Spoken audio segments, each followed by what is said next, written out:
here, so close to all of your classes. You have a seat.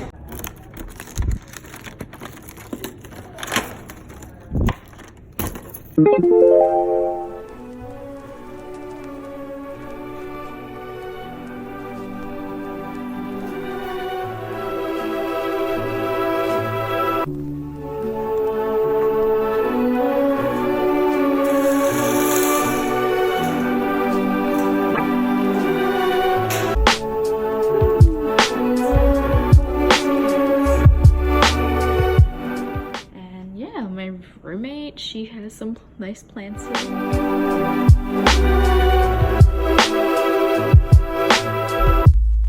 There are two things I want to share with you guys that I learned on my first day. So the first thing is that the imposter syndrome is real.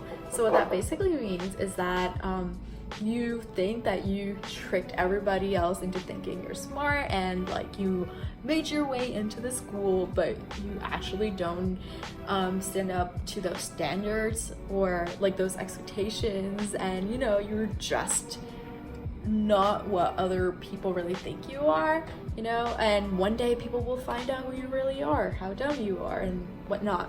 And you know, I was having thoughts like that when I was sitting in one of the president's speech, and then she talked about this like 5 minutes later, and I was like, wow, this is actually real.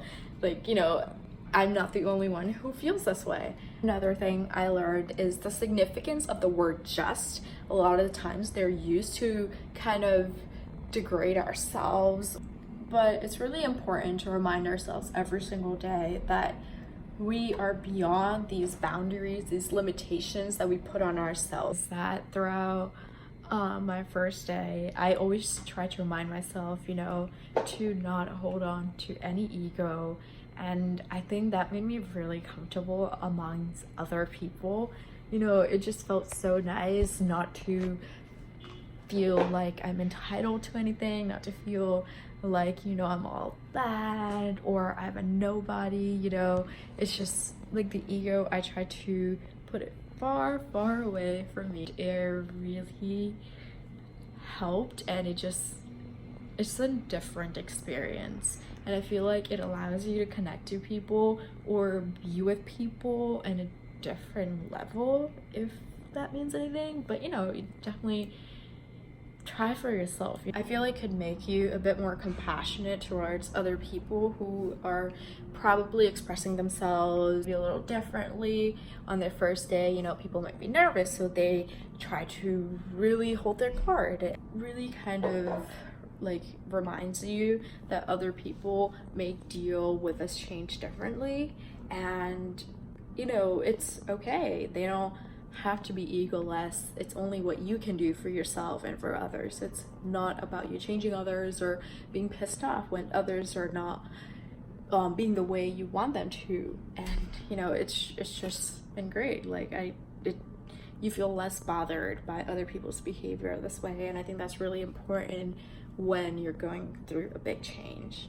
And to be completely honest, making this video is pretty nerve-wracking. Recently, one of my cousin died, and it really taught me the value of life and how limited life is.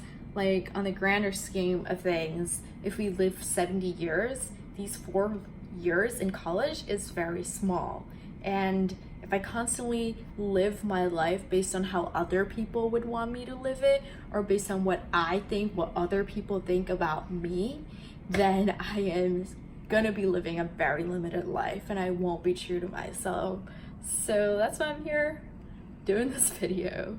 I know I just talked about death very casually or with a smile on my face, but you know, the external doesn't always represent what's going on internally, but also it's important to know and remember that sometimes people have to be the stronger person, to have to persevere so other people could lean on you and rely on you during this tough time. It is a little strange to think that my family is out there crying and being very broken inside, and then there's me in my orientation and just going through the day, and part of me feels guilty, you know, for being here, but you just gotta do what you gotta do, you know. Just gotta suck it up and do this thing. And I know someone out there might be facing a similar situation, or maybe they're just sad because they left their parents and they feel guilty, or maybe you're fine, you know. Maybe if you're feeling that way, you're not alone, and we'll get through this together. She said both.